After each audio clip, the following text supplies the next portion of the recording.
no, I'm live. I'm live. I died. It's fine. I'm fine. It's fine. It's fine. I have food in front of me. Hold on. Remove that. Right now you're just gonna see a black screen.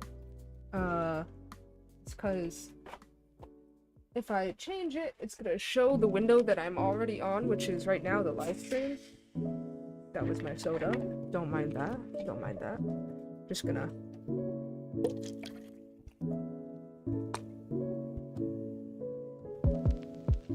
soda.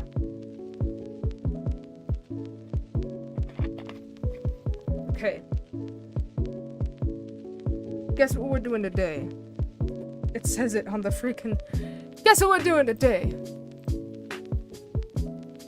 I have a little bit of time. So we're gonna read some of the stories I've written. Because I have no idea what else to do. And let me just...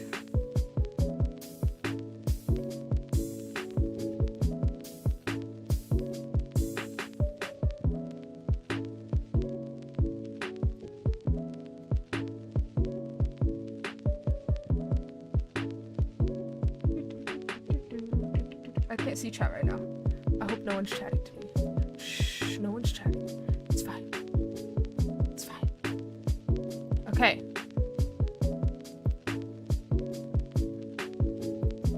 Ta-da. And F11 that. Bink!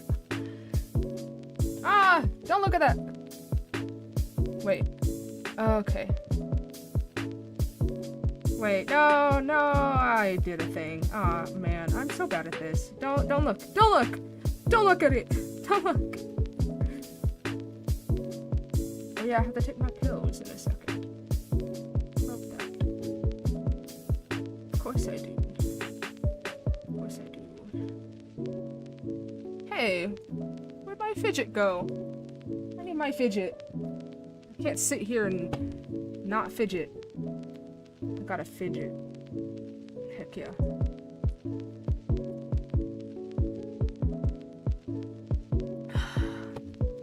Ugh. My drink's not cold. It's not cold. Okay. I'm reading one of my stories, as you could see. See? Biochemistry. Yay! This is my short stories book. I have a lot of short stories. Didn't sleep last night. Yep. I did these a while ago, so they're not really up to date with, the style that I write my books in now. So, like, if they're kind of shitty, I'm sorry. Also, some of these might be alike, because a lot of these I thought of like 3 o'clock in the morning. I would say they're like alike. I don't know how to describe it. They're made from me, so they're gonna be alike. So, I'm the biggest #1 fan. Oh my god, fanboy. Damn. Today we're gonna be reading my cringe stories. So, yeah. You should get everyone to come over here.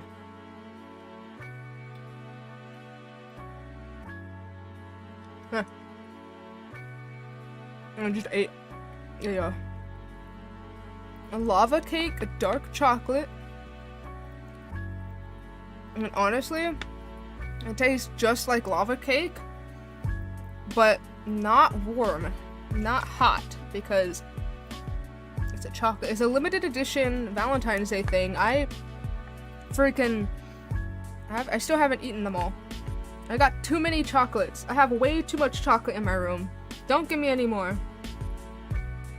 She notices me. Girlie screams and faints dramatically. Ah. You're so weird. So weird, Ryan. I always notice you. I can't not notice you. You're always in my comments. Or my chat. Being a weirdo. You're always being a weirdo. You should be glad I like you, okay? You should be glad that you're part of my friend group.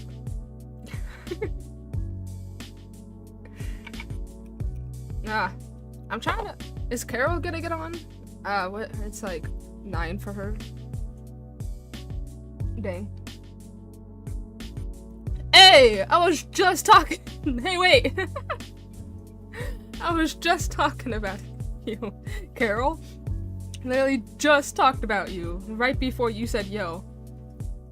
I'm reading stories. Stories. You heard me talking about you. Hey, Carol. Hey. Can't type properly? Nah, me neither. I can't even speak properly. This is gonna be a horrible stream. I'm gonna be talking and reading and like, you'll also like shower things. Huh? Huh? No! No! Ad! No! You don't need onions! Don't look at that! Don't look at that ad! No! We don't give free promotions here. No! You just finished drawing Billie Eilish for a good grade in art class? Hell yeah.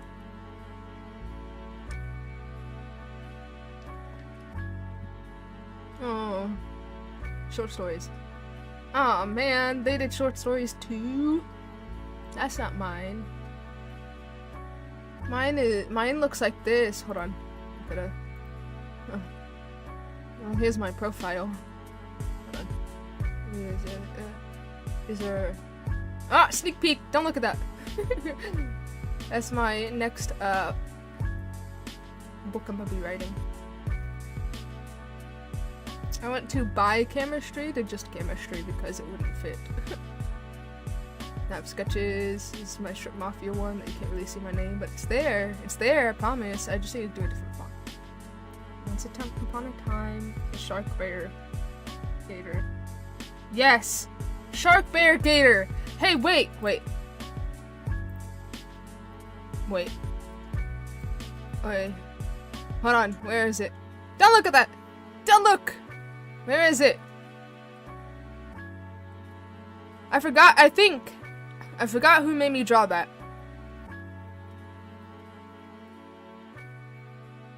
Wait, where is it? It should be on here. Huh? No, where's my shark bear gator? Hold on.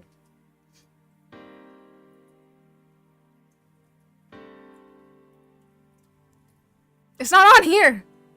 No! No! Oh. I think it was Ryan that asked me to draw a shark bear gator. I don't remember if it actually was, but in my head it's vividly him. Because I asked what I should draw, and he was like, I want to like mix some things together, and he said shark bear gator. It was a gator head, bear body, and shark tail. I don't see it! This is dumb. Why didn't I put that on there? I have it right next to me. It's in my freaking... Ryan? Yeah, you. It's not April Fool's anymore. Go away! Go away! Okay. I also have this that I'm rewriting because I accidentally unpublished this, but I published the little first thing today. First, like the prologue today. Yeah. I've accidentally unpublished the book. It's fine. Here's my short stories though. Ta-da. This is it. Anyways, who's Ryan? You Ryan. Yeah, we're doing this today for like 45 minutes maybe. I don't know. 4:30 is when people get off of work. But they don't get here till like 5:20, depending on if they have gym or not. If they're going to the gym or not. You're Sylvie? Okay. Fine. My friend doesn't want me to call him by his real name. Fine. You know what? What's tomorrow? Tomorrow's Thursday? Thursday, we should collab. Because I don't have kid duty tomorrow. So we should collab. Hold on, there's someone badooping me. Stop badooping me! Who badooping me? Who badooping me?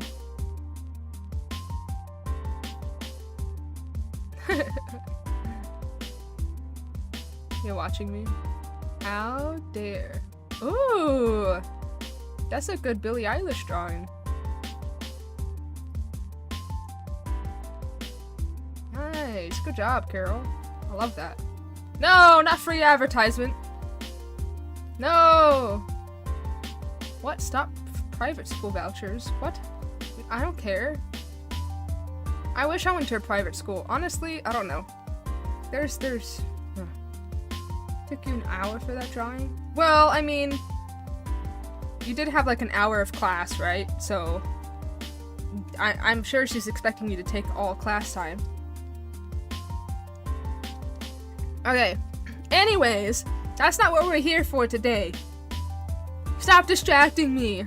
I'm looking at my short stories. Look at this. How do I control? Aha! Ta-da! The spooky manner. The spookiness. It's a spooky, okay? It's a spooky. Oh, okay. Are you ready? Are we ready to read? Are we ready to get down with it? Don't look at that. Don't look at that. Don't look at that. Don't look at that. Alright. Let's go. Let's start reading. This is The Manor. It's a short story, okay? Each of these are a singular story. I should have done like number 1, number 2, something. It's fine. It's fine. This is The Manor. Are you ready? Okay. I'm just gonna be saying you ready this entire stream. You ready? You ready?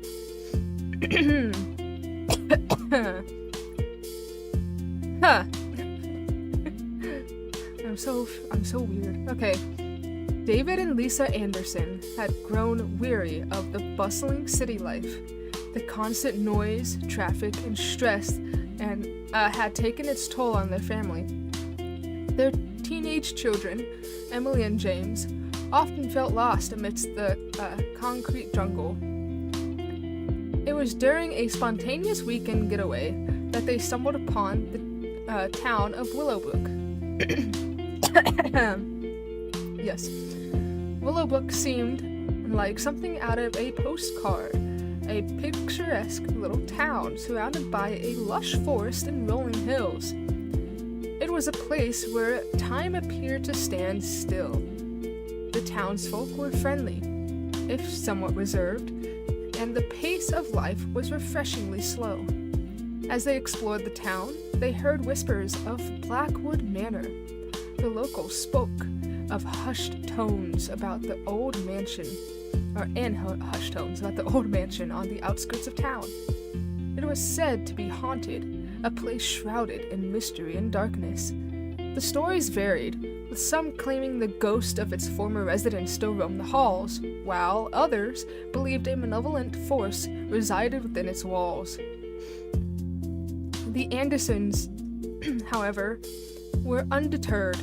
To them, the old mansion represented an opportunity for a fresh start. David, an architect, saw it as a project he could pour his heart into, restoring the historic beauty of the Blackwood Manor to its former glory. Lisa, a writer, envisioned it as a peaceful retreat where she could finally finish her long-awaited novel. For Emily and James, it was a chance to escape the pressures of high school and explore the wonders of the countryside.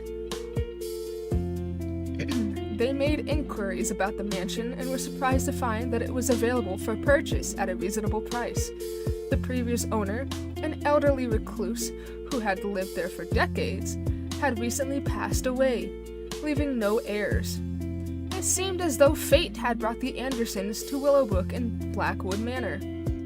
With a mixture of excitement and trepidation, they decided to take the plunge. They purchased the mansion and began the process of relocating their lives to this idyllic but enigmatic town. Jeez, I can't speak. Actually, that's spooky. That's what? Croquette? I like how I can write big words in this and know what they are, but as soon as someone tells me like the smallest little, what the heck?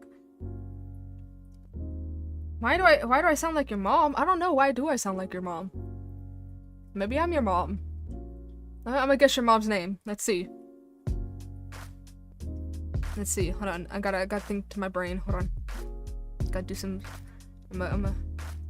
Patricia. Your mom's name is Patricia now. As they stood before the imposing gates of Blackwood Manor on the day of their arrival, they couldn't help but feel a sense of anticipation and unease, wondering what secrets the old mansion held and what mysteries awaited them within its walls. The family crossed the threshold, ready to embark on a new chapter of their lives, unaware that their decision to move to Blackwood Manor would lead them down a path filled with eerie whispers, chilling aberrations, and a chilling journey into the dark heart of the manor's history, or the mansion's history.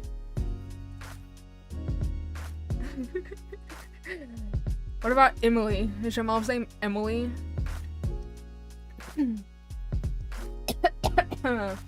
Yep.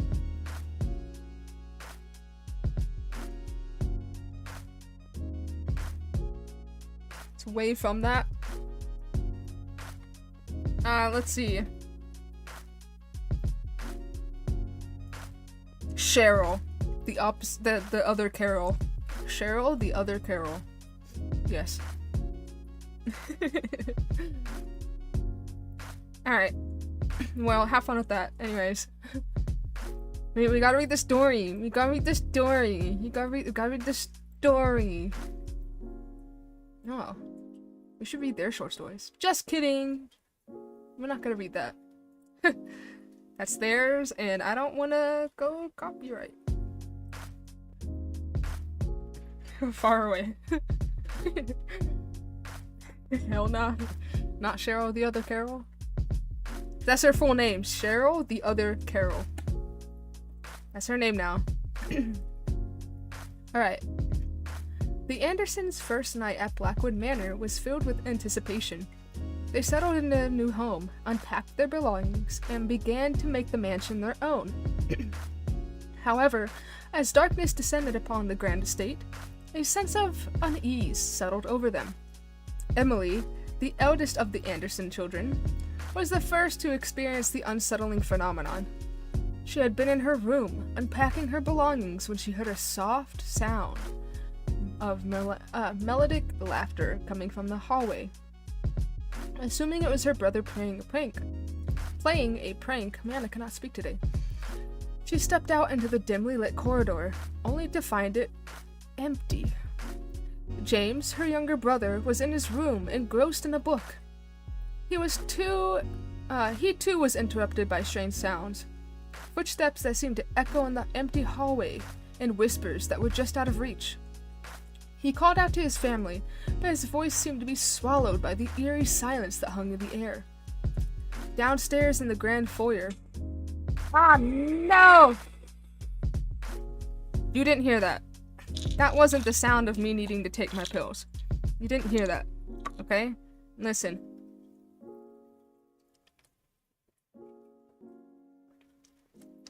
You heard nothing. You heard nothing. Absolutely nothing. You heard nothing. Or maybe you did hear nothing. I don't know. I don't know what you heard. I don't have my little specs up right now. I just have the chat up. You heard nothing. I didn't take my pill. Anyways. my spicy pills. My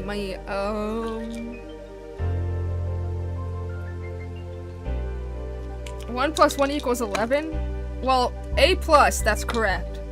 You know, me, myself, I thought it was 3, but who knows?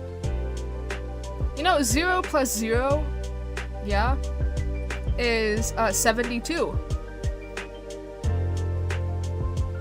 Because theoretically, 0 degrees Celsius is 36 degrees Fahrenheit. So like 0 plus 0 equals 72. Ta-da! You learn something every day. Actually? Stop it, Carol, stop it, I gotta read. Downstairs in the grand foyer, David and Lisa, were setting up their new office spaces. As they worked, they began to hear the faint rustling of papers and the creaking of the floorboards above. They exchanged nervous glances, but dismissed it as the sounds of the natural setting of an old house. As the night wore on, the occurrences grew more pronounced. Doors in the mansion slammed shut on their own with a force that seemed impossible. Unseen hands seemed to rattle the windows, and strange shadows danced along the walls. The air grew colder, and a palpable sense of dread settled over the entire family. They gathered in the living room, the fear in their eyes mirrored in each other's faces. Lisa, who had always been a skeptic when it came to the supernatural, could no longer deny the chilling reality. "This place is haunted," she whispered, her voice trembling. David, trying to maintain his composure, suggested they investigate the mansion together. Armed with flashlights, they moved cautiously through the darkened corridors, discovering nothing out of the ordinary. But the eerie presence persisted, and a constant reminder that they were not alone. It was then that they realized that the Blackwood Manor held secrets far more unsettling than they had ever imagined. The mansion seemed to breathe the life of its own, and its history whispered through its walls. As the family retreated to their respective rooms that night, they couldn't help but wonder if they had made a grave mistake in choosing Blackwood Manor as their new home. Correct. Yes. Actually... I have phlegm in my throat. Maybe if I stop sucking so much... Okay. Hold on, let me just...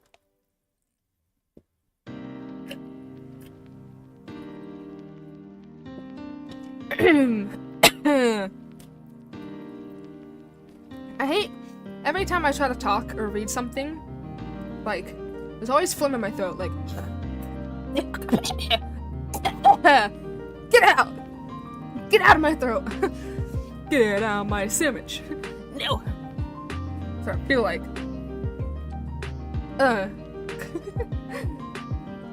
Anyways, as I try to swallow my throat...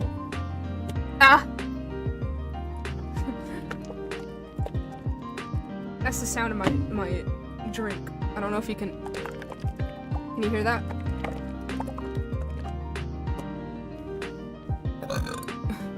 There you go. See? Perfect. I'm done today. I've already lost my mind. Excuse me, by the way. I've already lost my mind. I'm gonna jump out a window. I don't know why I'm drinking soda during reading time. I'm just gonna die every 2 seconds.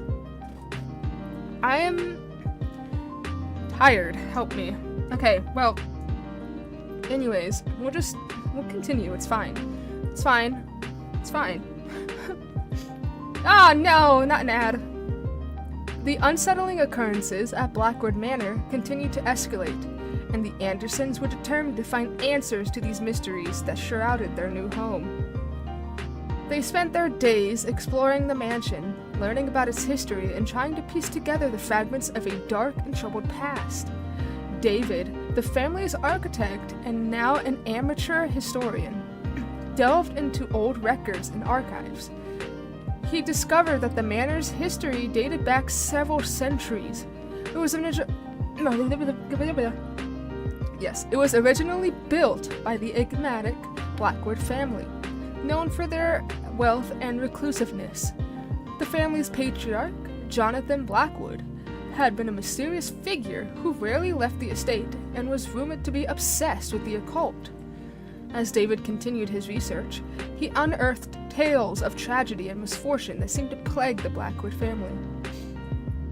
Generations of Blackwoods had met untimely deaths or had mysteriously disappeared without a trace. The mansion itself had seen a series of strange and unexplained events throughout its history, leading many to believe that it was cursed. Lisa, the family's writer, couldn't resist delving into the diaries and letters left behind by the mansion's former residents. She discovered that the Blackwood family had been plagued by dark secrets and hidden sins. I'm going to jump out a window. I'm gonna stab myself. Ah! Okay.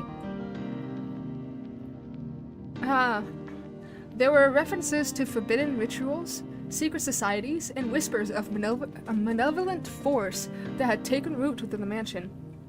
Okay, hold on. Give me just a second. I'm gonna mute myself. If I can.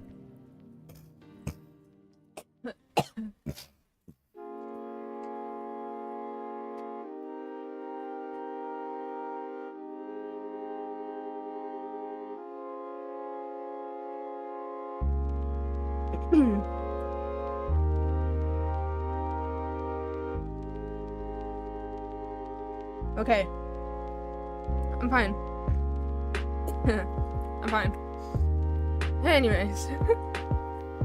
Emily and James, while initially frightened by the haunted occurrences, joined in the investigation. They explored the mansion's hidden nooks and crannies, finding forgotten passages and hidden chambers that seemed to hold clues to the mansion's enigmatic past. Enigmatic, jeez. They uncovered old paintings and portraits that depicted Blackwood family members with vacant, haunted expressions. The townsfolk of Willowbrook, initially cautious about sharing information, began to open up to the Andersons as they realized the family's genuine interest in uncovering the truth.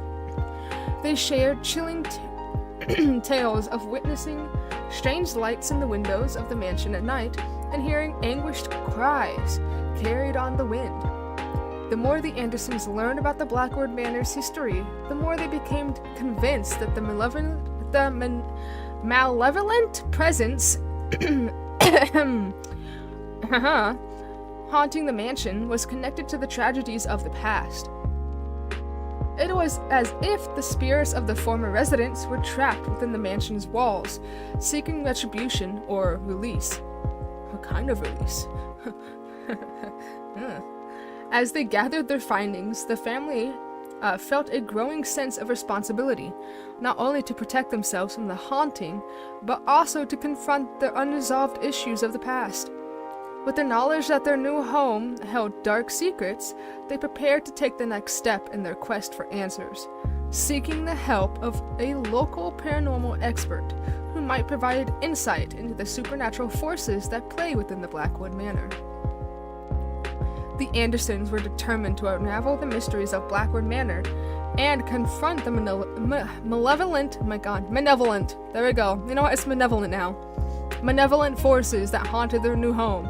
To aid them in their quest, they sought the help of a professor, Evelyn Monroe, a local paranormal expert with a reputation for investigating unexplained phenomena. Professor Monroe, a woman in her late 50s with a sharp intellect and a no-nonsense attitude, arrived at Blackwood Manor on a gloomy, overcast afternoon. She was dressed in practical attire, her demeanor exuding a calm confidence, goddamn, that immediately put the family at ease. Sitting in the mansion's dimly lit room, drawing room, the family shared their experiences with the professor. Yes, I'm not even gonna try anymore. She listened intently, occasionally jolting down notes in a leather-bound journal. Her steely blue eyes bore into the family members, assessing their sincerity. After hearing their accounts, Professor Monroe spoke, her voice steady and reassuring. It seems that you have indeed encountered something otherworldly. It seems that you have indeed encountered something otherworldly, she began. Blackwood Manor has a long and troubled history, one that cannot be easily dismissed. But to understand the nature of the spirits that inhabit this place, we must make contact with them. The family agreed to the professor's proposal to hold a seance. Emily, James, and their parents gathered around a heavy oak table in the dimly lit room. Candles flickered on the table, casting eerie shadows on the walls. Professor Monroe began the seance, her fingers lightly touching the planchette on the vintage Ouija board. Luigi board. It's a Luigi board now. The room grew tense as the seance progressed. The planchette moved, spelling out cryptic messages and revealing the names of the spirits that resided in Blackwood Manor. Never use a Ouija board. Never use a Ouija board. That shit has bad vibes, okay? I don't care who believes it or not. It's just bad vibes all around. Like, no matter if spirits actually come out of it or actually communicate with you, still bad vibes. It just leaves a bad taste in the house. Like, I don't care. I don't care if it's real or not. It just leaves a bad taste. And according to how to actually use it, if you don't say goodbye, or like, if you don't do something correctly, that shit stays with you forever. Forever. Until you, I guess, do something about it. Who knows? But whatever. Don't use a Ouija board. It's literally in Toys R Us. Even though Toys R Us is dead now. Unless it's coming back. I heard stuff that's saying that's coming back. I don't know. Like, it's a product that's made for kids, it says. I don't care. I don't care if my 2-year-old can summon a demon. Just don't use it. Like, what? I don't care. Bad juju. Bad juju. It's bad luck. The family members could feel a chill in the air, and the atmosphere became electric with otherworldly presences. Through the seance, they made contact with the tormented souls of the past. Eleanor, cliché name for, an old lady. I love that I chose that name. The young daughter of the Blackwood family. Oh. It's just an old lady name. It's just a really good old lady name. I like using Eleanor. Problem with that, so I'm gonna go off topic here. Problem with old lady names, when you give your kid an old lady name, they sound like an old lady name until they're old, and then it's like, oh yeah, your name suits you. Or like, let's see, Audrey? The name Audrey? Yeah, that's just an old lady name. Like, that's just a little old lady name. Problem is, when you grow up and you're like, a teen, then it's like, hey, my name's Audrey. No, it's not. Haha, old lady. Ha. Like, I don't know. That's the old lady name. And then once you get old, you're like, oh yeah, that suits you. You know those kind of names? Like Eleanor. Eleanor is one of them. Or like, I say Bonnie. Bonnie is a child name and an old lady name. So like, if you're in the middle of child and old lady, like you're a teen through like 40, till you're like 40, then you're in the awkward stage of like, I'm not, my name's not Bonnie. I'm neither an old lady nor a child at the moment. I don't know.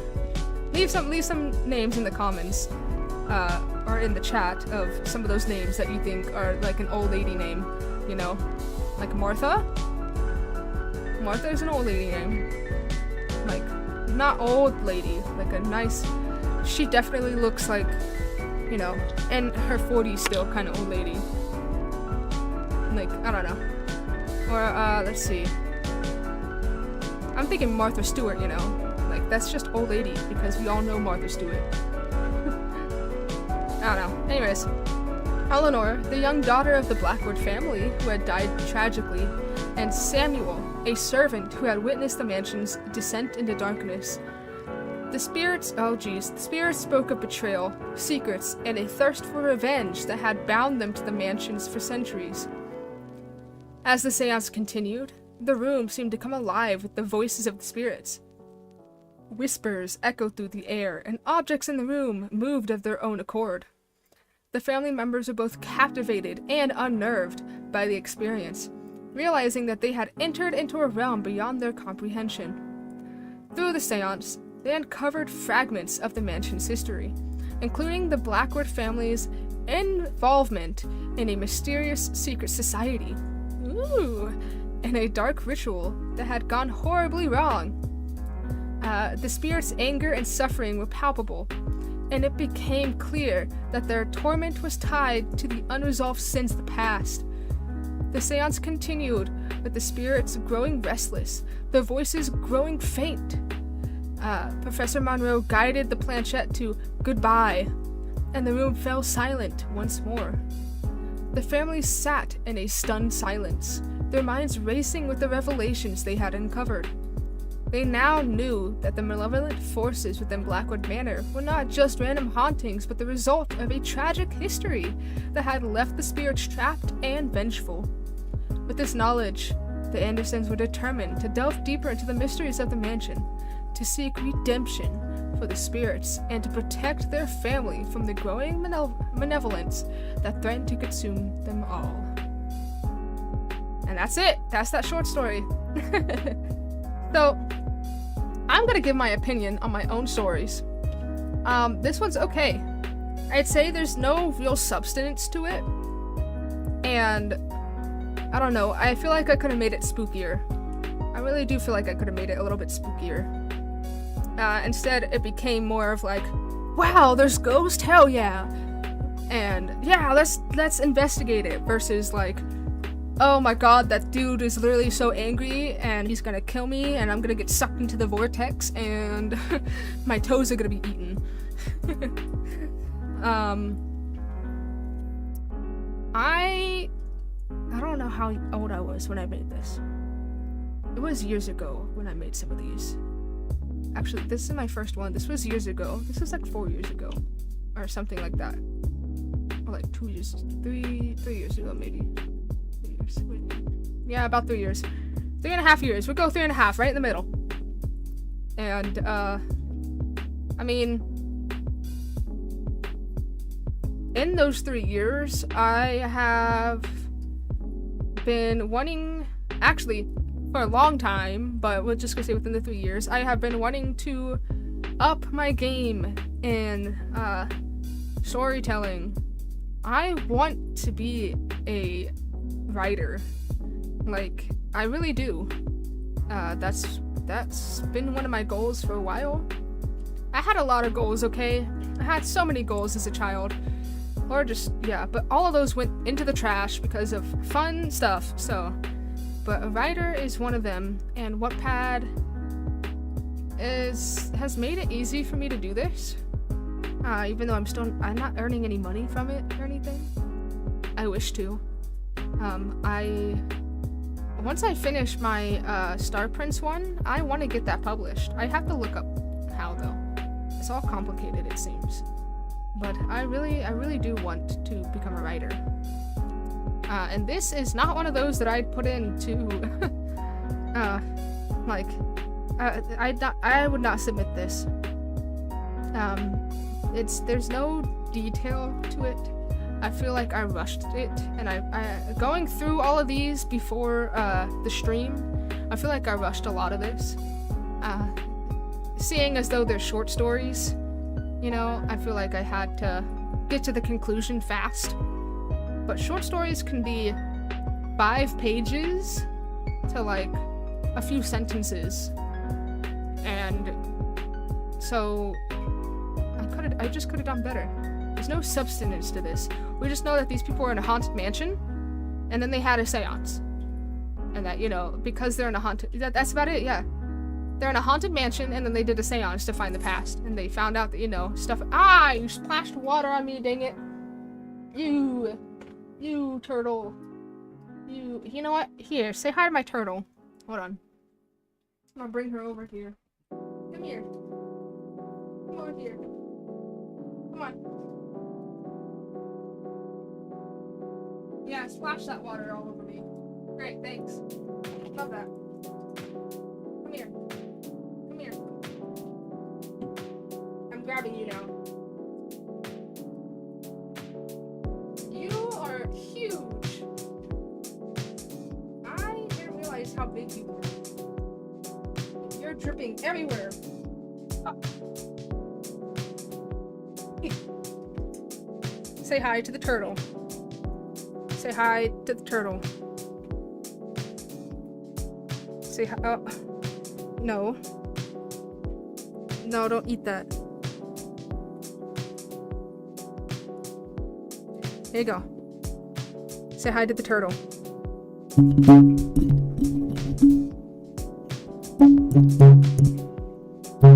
No. No. Don't eat that. Ah. No, taking you away. Okay. What are you back now? You go back. I have a turtle. Her name is Bubble. Here. Into the water. Oh, of course you have to splash me more. Hold on, I have to get a... No, I'm just gonna use my dirty clothes. This works.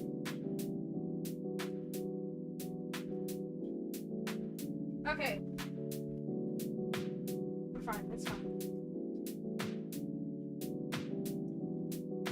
Hold on. I forgot to feed her today, so I'm gonna do that now. You're just gonna listen to this. It's fine. You're gonna have to listen to this. This is, yep. This is me back here. I don't know if you can still hear me. This is me back here. Is that an ad on the screen? Ah, damn it.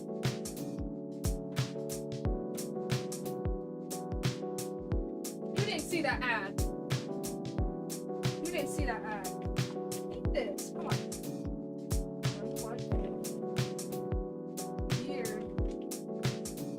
You're up here. That's why you splashed me. She's a menace. Okay. She's very demanding. Oh, I'm back. She's very demanding. She splashes the water around if she wants food, and she goes doom doom doom doom doom with the water. Or she will purposely climb up her like to her basking area and then slide down the ramp. And then splash water all over me. And she knows it gets my attention. Yes, you do. You know. Don't you look at me. Don't you look at me. I can't wait to get a face cam. So that, like, you could see her in the background. And then, you know. See her splash me and, like, all the noises that she makes where she freaking... It sounds like there's banging around back there. That's all her. She does it. It's all her. Anyways, back to, I guess, reading. This is gonna be the last one I read, but we'll read more in another. We'll read the other ones. We'll just go from top to bottom. But yeah. She's demanding. She's very smart. If she was let into the wild, she'd be a menace. She eats everything or bites everything.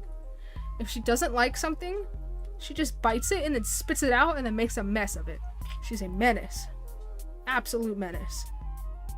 I'm planning on getting a big tub for her, like one of those horse troughs for her to put outside, and I'm gonna make a new thing. I need to get a camera before then. I found a camera online that is pretty cheap. I hope it works good.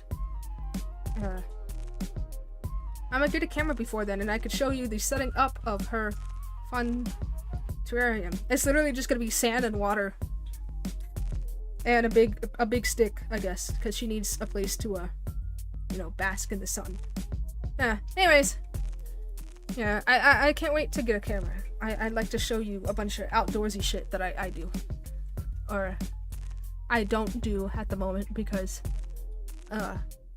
weather is great. Anyways, this is Codex Arcanum. Hi, Steven! I just read a short story. I'm about to read another one. What's going on? I was just talking about my turtle too. I have a turtle behind me, a snake, a corn snake, Anery corn snake, which makes it black, right next to me, and a gecko that's below me. Right here. You hear that? Oh, it looked at me. I'm sorry. I didn't mean to wake you. Yeah. Fun stuff. Anyways, let's read. The city of Viridian, draped in the gloomy shroud of dusk, bustled with activity as its inhabitants hurried to escape the curfew imposed by the Council of Elders. Among the crowded streets, a young girl named Alara navigated the alleys and hidden corners with practiced ease. She was no stranger to the life of a street urchin, having lost her parents to a plague that had swept through the city when she was just a child. On this particular evening, as the first drops of rain began to fall, Alara sought refuge in the ancient catacombs beneath Viridian. These catacombs were rumored to be the resting place of the city's forgotten history, a labyrinth of tunnels and chambers that had once served various purposes. As she ventured deeper into the catacombs, her keen instincts led her to a concealed entrance obscured by time and decay. The entrance yielded to her touch, and she descended into a world untouched by the passage of centuries. Dimly lit by her flickering torch, the catacombs seemed endless. Along the windy passageways, she discovered ancient inscriptions and symbols etched into the stone walls. The air was thick with the scent of age and dampness. Alara's curiosity and determination drove her deeper into the darkness.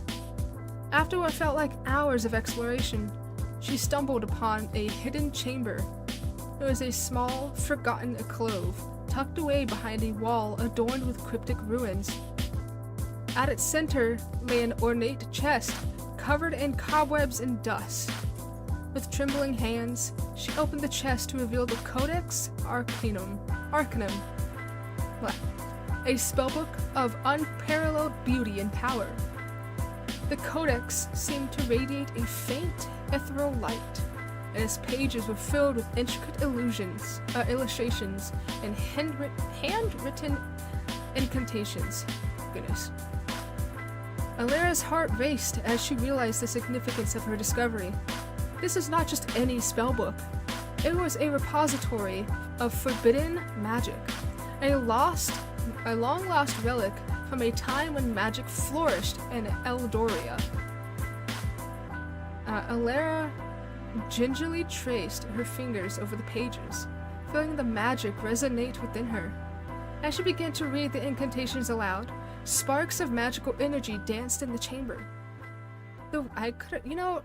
Side note, I could have elaborated on what Eldoria is. It's basically just the, before Viridian, what it was named, I'm pretty sure. It was named Eldoria before magic was taken away. The Codex Arcanum whispered secrets of ancient spells, elemental magic, and the forgotten history of Eldoria.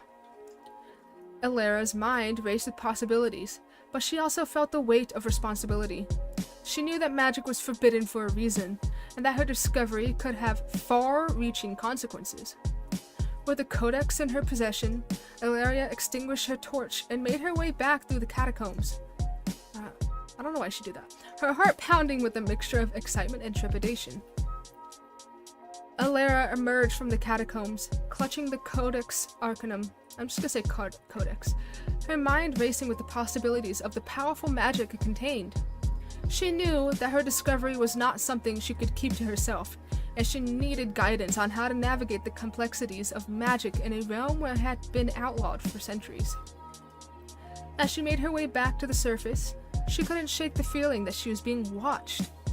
Shadows seemed to shift and converge around her, and a sense of unease settled in her chest. she quickened her pace, eager to return to her hidden sanctuary within the city, where she could examine the codex in its detail. Goodness, I can speak. You know, English is supposed to be my first language. You know, it's supposed to be. However, before she could reach the safety of her hideout, a hooded figure stepped out from the shadows, blocking her path. The stranger's eyes gleamed with a strange mix of curiosity and recognition. He extended a gloved hand, urging Alara to trust him. "Wait," he said in a calm, reassuring voice. "I mean you no harm."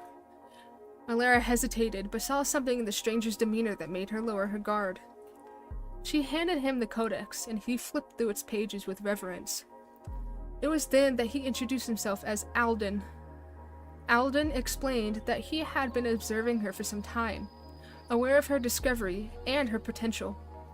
He revealed that he had once been a member of the Ancient Magi Order, a group of powerful mages who had been persecuted and driven into hiding after a devastating war with non-magical inhabitants had resulted in the banishment of magic from Eldoria.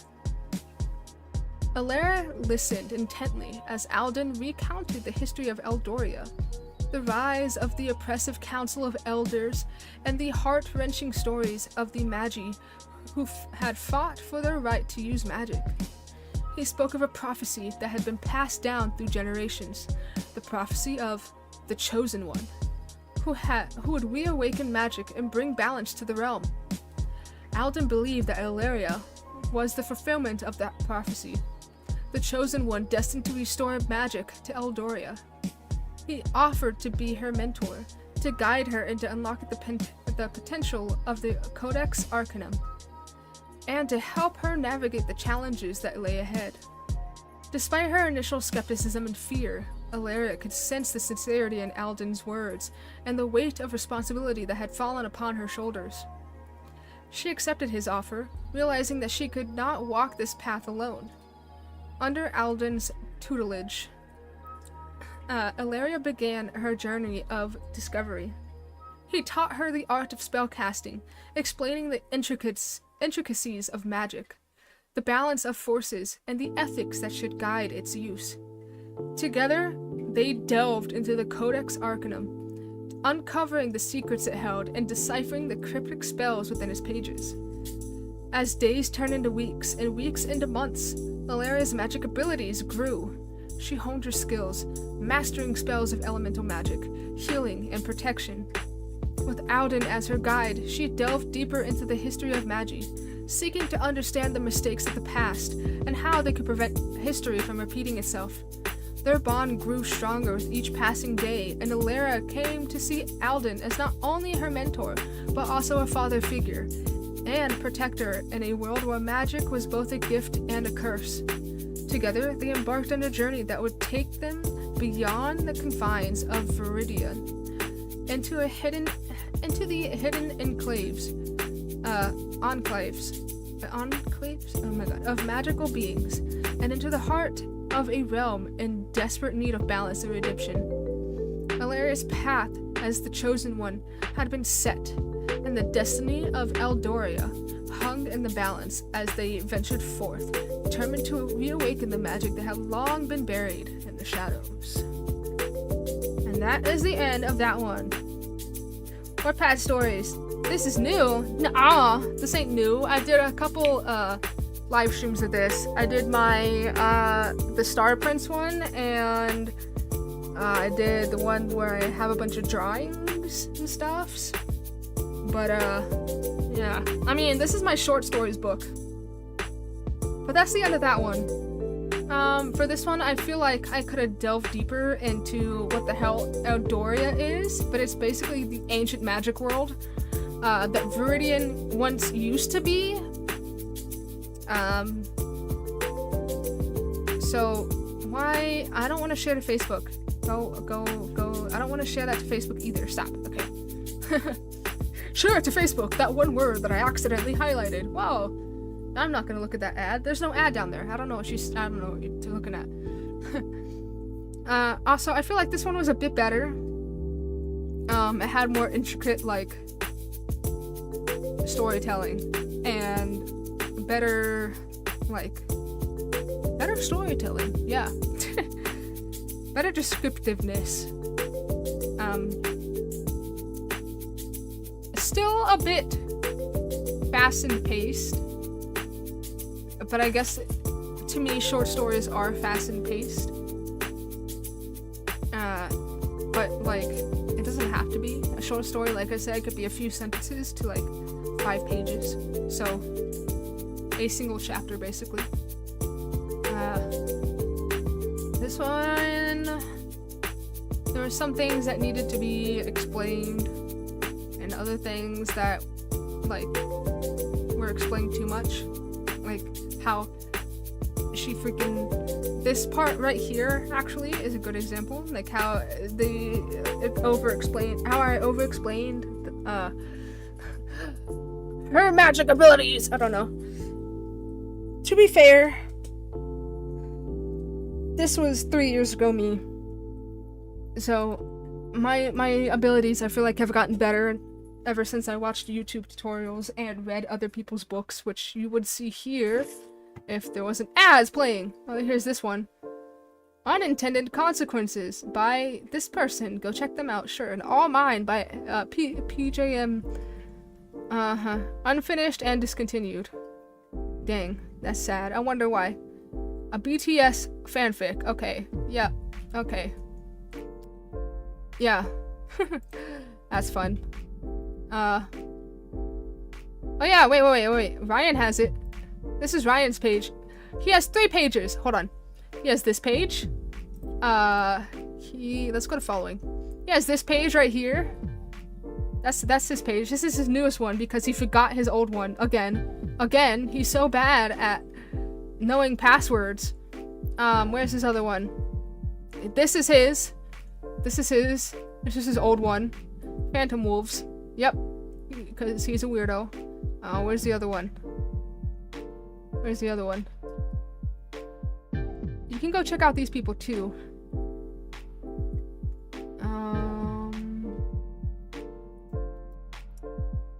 He had one more. I think I unfollowed it. Yeah, because wait. Let's just go to this one. Oh, wait, it's right there. Hold on. Yeah, this is his. You know what? Should we do a thing where we read Orion's or Silver Shadow's work? Night Shadow. This is his other one. Look at his stories. Hold on, let's look at Killer Hotel. I'm gonna let's read Ryan's stories. You know what? This part 1 of 1. Two brothers, I guess it's a short story. 2 brothers decided they wanted to go on a trip to Seattle. They have been planning this trip for no period there. They have been planning this trip for a week, and they invited some friends to come along. They packed up and got ready. Josh, 20 years old, and his younger brother, James, 18 years old, decided to stop at a hotel to meet up with Cassie, 19, and her friend Zoe, 17. Zoe was James's girlfriend. Illegal. Cassie, who had feelings for James, years, but never told him. 4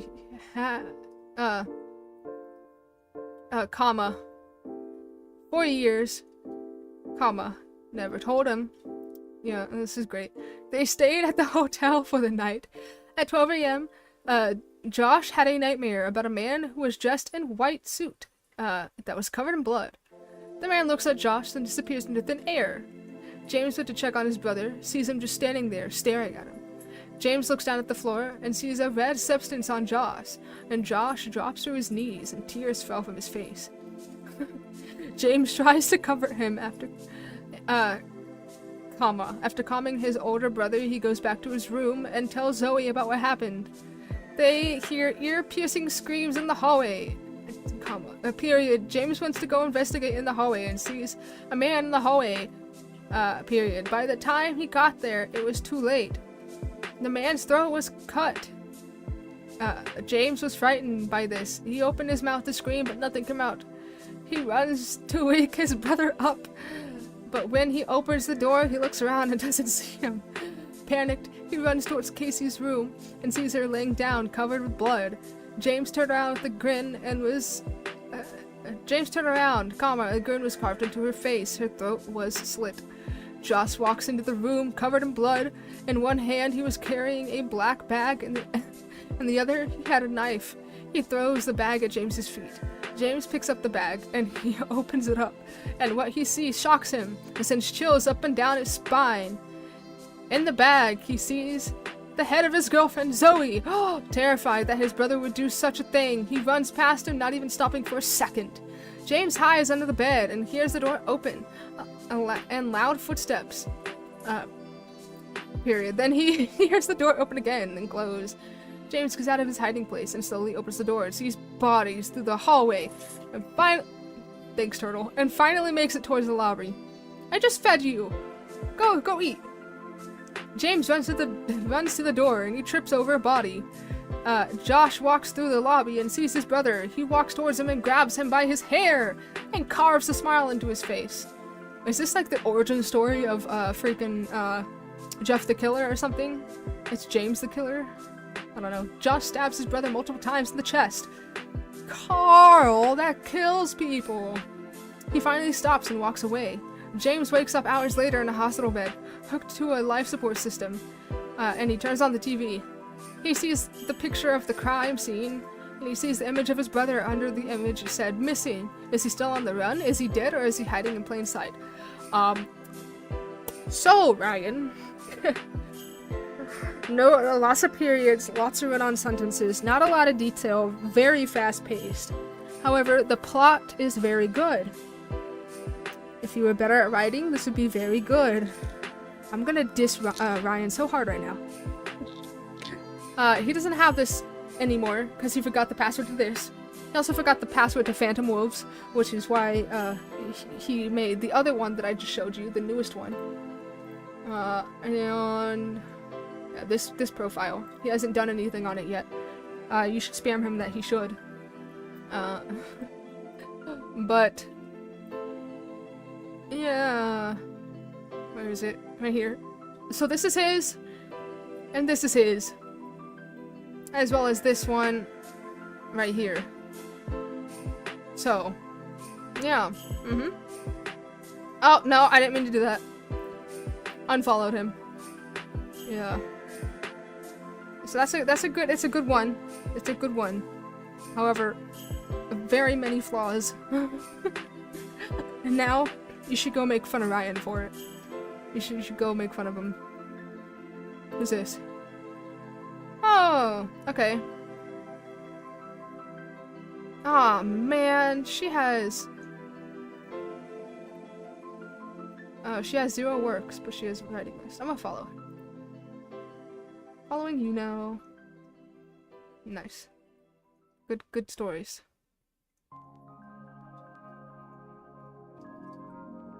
Yeah. Anyways, that is it for... We should read this one next. That is it for, this live stream. I know this is kind of a chaotic one. I wanted to stream. I didn't have that much time to stream, so I didn't have that much time to plan what the hell I was even gonna, like, play. And I didn't want to play the farming, the, Sunhaven again. I tried to space out, when I play games. Like, one day you do this, then the next day you do this, then maybe the next day you go back to that game, if you know what I mean. So I didn't know what the heck to do. I didn't really have much. We should do Monstronomy next, though. Because we haven't played that in a minute. At least for me. The videos you see are, like, basically back-to-back. But they aren't for me. But yeah, so I just thought, you know, WATTPAD's fun. We could check out this one too. I accidentally unpublished this one. So like, I have these. And these are scheduled to come out tomorrow and the other day. I've looked over these already. I republished the prologue. I haven't looked through these though, which is why they haven't been scheduled to any kind of day. So, I will do that another time though. I'm tired. I don't wanna. But yeah, I just thought, you know, storytelling is fun, and I like to promote my own stories. So that's what you get. This is the live stream that you get today. Yeah, let me know what you thought of those 2 short stories. There will be more to come. And well, I guess that's it. I don't really know what else to say. So I will see you guys in the next one. I hope you had a good day. I hope you have a good day. I hope you have a good night. I hope your mama's doing alright. And I hope your toes don't get eaten tonight. And you better stop. If today's your birthday, happy birthday. Hey, happy birthday. You're old now. You're older now. Ew. And I will see you guys in the next stream. Hopefully tomorrow. Tomorrow, me and Ryan, aka Silver Shadow, might collab. Might. As if we could find a game. I might force him to do Roblox again, because that was funny. I'll see you guys in the next one. Bye! Bye-bye! Don't look behind you. I'm not in your walls. It's fine. The scuttling that you hear... The scuttling that you hear is not me. It's not me. It's not me. It's not me. It's not me. Don't go. Don't go.